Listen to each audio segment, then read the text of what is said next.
Coming up in this edition of INTV, it's a special report from Barcelona, the home of the 37th America's Cup, the world's longest running international sporting competition. INEOS Britannia is getting ready to take on the challenge of a lifetime as they bid to bring the old mug home.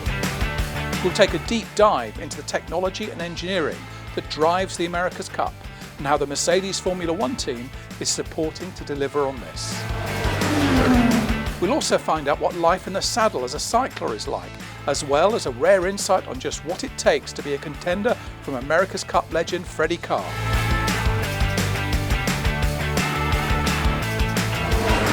This is INTV. Welcome to Barcelona, the jewel in the sun. I'm here at Port Vale with Freddie Carr from the INEOS Britannia team as they prepare to take on the challenge to win the oldest international sporting trophy that there is. Yes, Tom, we're getting to the sharp end now. We're weeks away from racing, and right now we're in that period where we christen Britannia. I named this boat Britannia. God bless Britannia and all who sail on her. And we're working the race boat up to get it as fast as possible to take on the 4 other challengers. If we have a successful Challenger Series, we're racing in October, where we take on Team New Zealand in the match itself to try and win the America's Cup. So without any further ado, we're going to get an explainer from Freddie about the America's Cup. So Freddie, over to you. You're doing 50 miles an hour over the top of the water in a 75-foot boat, supported by something the size of an ironing board keeping you foiling. So yeah, when you put it like that, it's absolute nonsense really, isn't it?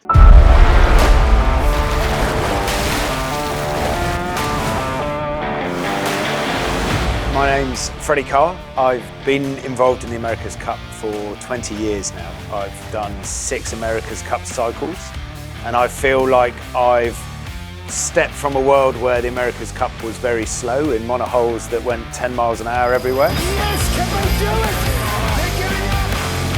And we're now in this amazing world where the boats fly above the water and we do 60 miles an hour everywhere. So I feel extremely privileged to have lived in the sport when we've been through this massive change.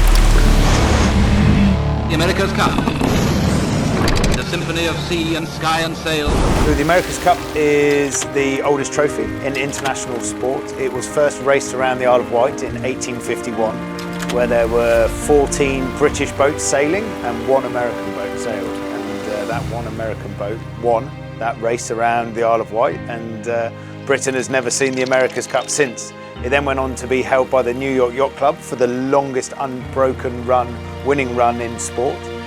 And since then it's only been won by a few other countries, Australia, the Swiss, and currently with New Zealand. Ben has actually won the America's Cup before as a tactician in 2013. And that was under the Stars and Stripes with the Americans. And then he recognised that we have a huge wealth of sort of British marine engineering talent, sailing talent in the UK, and our syndicate has been running for 10 years ever since. Now we've been lucky enough to be involved with INEOS for our last 2 cycles of this campaign. It's quite a sizable check, as you've probably read the numbers. I've said to Ben, it's rather a lot of money, so I'm going to be really disappointed if you don't win it. Probably more in this cycle, it's brought us in a line with Mercedes Formula One. With the INEOS Grenadiers, we've really fallen underneath the INEOS sporting umbrella. I think with that involvement with INEOS, all of the INEOS sporting family, with Ben's leadership on the water, we're in good shape going into the racing.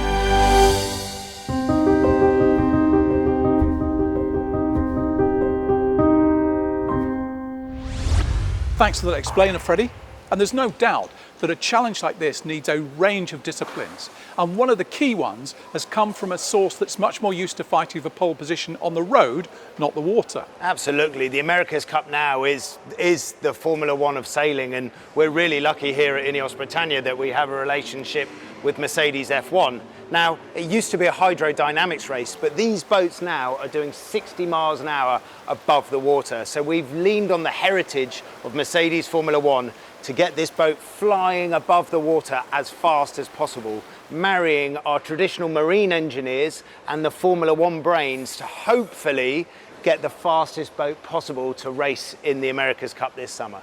So let's hear now a bit more about what Formula One has brought to this from James Allison, the technical director of both Mercedes Formula One and INEOS Britannia. America's Cup is a performance sport. Yes, can they do it? In its first challenge for the America's Cup. And Nicky have won by 2. It's impossible not to be interested in something that is so different to what I've done as a day job for a few decades. The technical challenge of America's Cup is completely and critically dependent on the degree to which the team can understand the physics that govern the behaviour of the boat on the water. And that is exactly the same with Formula One car. Understanding the governing equations for the car, how the tyres will generate force as they go around the track, the way the aerodynamics create downforce that push those tyres into the road, and the way the suspension delivers that force to the wheels. So the similarities there and the approach needed to prosper in either environment are very similar. In the boat world, of course, aerodynamics is crucial.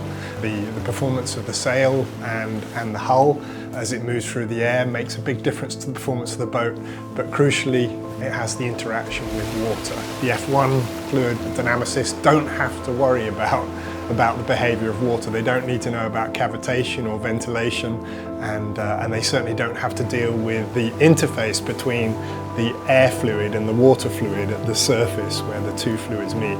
That's a big difference in the technical challenge. F1 teams have the great privilege of being in a championship that rolls year on year on year, and the teams are established, mature organisations which just trundle from championship to championship.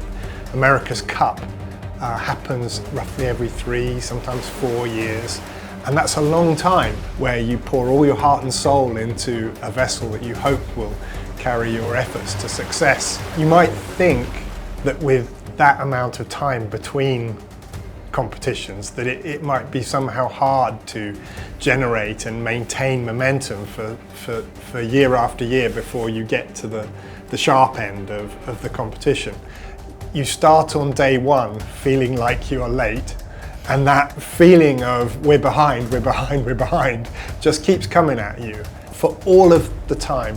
As you design the thing, as you build the thing, as you test it, as you put it on the water and you test it for real, and in the phase we are now where you're trying to sort of hone it to be ready for the racing. So there is no difficulty in maintaining momentum or responding with alacrity to it. The challenge is actually almost the opposite. It's how can you not burn out in the first 6 months?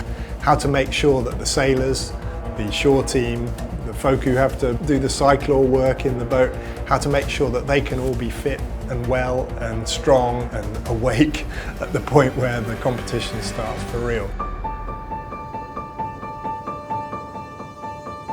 The 37th America's Cup is blessed with a much greater number of challengers than last time, and that heightens the anticipation and the excitement for everyone who's interested in the sport, and certainly for us. It's quite hard to say with any certainty where we stand. From our viewpoint, it feels like anyone is in with a shout if they have a good run into the competition. And so our focus is on making sure that we get as close as possible to perfection with delivering the capability that was, or the potential that was designed into the boat, and having the sailors as familiar with it as they can by having as much quality time on the water. Well, my hopes for the competition are, quite naturally that a team which has worked so hard for so long and has brought considerable ingenuity and dedication to the challenge, that they'll be rewarded for that by success in the competition, of achieving, what's never been done in this country before, which is to win the Cup.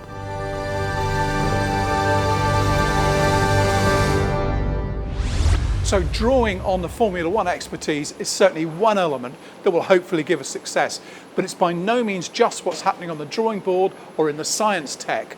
that is going to play the big role here, is it, Freddie? That's right, Tom. Just like our relationship with Mercedes Formula One, we're really lucky to have a really good relationship with the INEOS Grenadiers cycling team. Now, historically in the America's Cup, we'd power the boats with winches and ropes and grind with our arms. In this America's Cup cycle, we've taken a shift away from upper body power, and we're now powering the boats with our legs. Fundamentally, the fitter we are with our legs, the more we move a hydraulic pump oil around the boat, which moves the sails. The more the sails moves, the faster the boat goes. So our relationship with the Grenadiers, getting us as fit as possible, has been absolutely invaluable. So let's hear a bit more about just what the INEOS Grenadiers have brought to the team. How hard is it to sail on the AC75? Physically, it's incredibly hard. Race days, you go out and you do 2 25-minute races.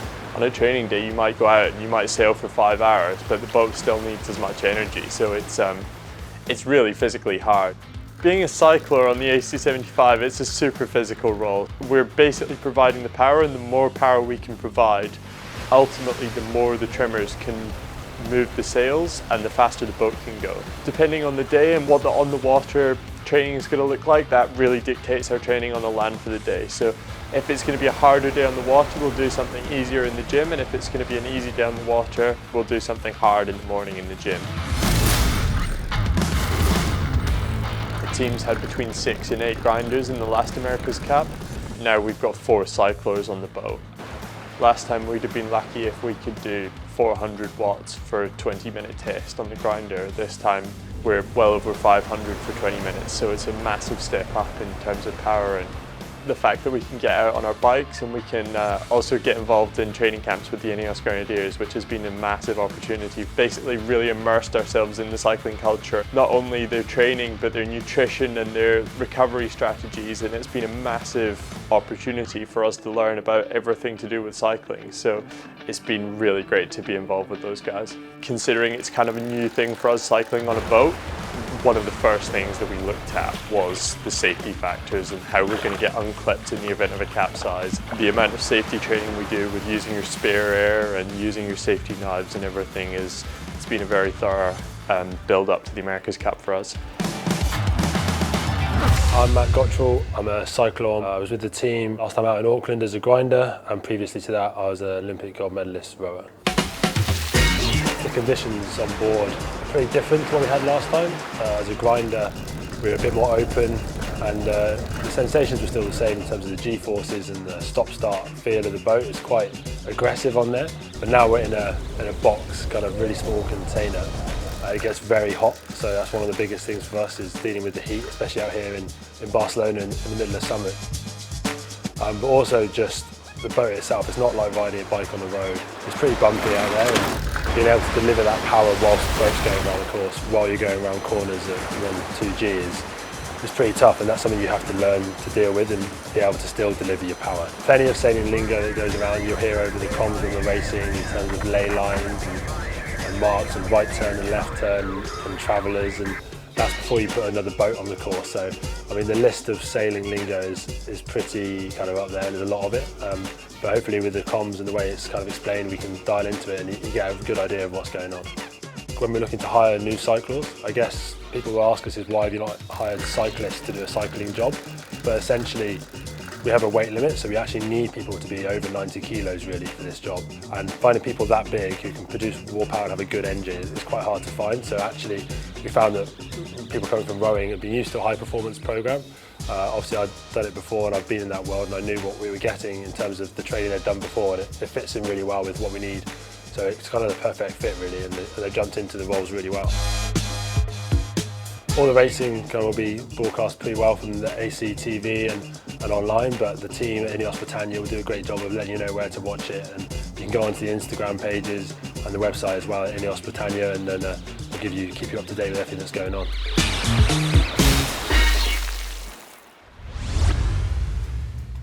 Well, that's it for this episode, and we wish INEOS Britannia every success in winning the America's Cup. It's going to be our sporting challenge of a lifetime. It's been 173 years since Britain hosted and lost the America's Cup, and we're here this summer to right that wrong. So until next time, goodbye.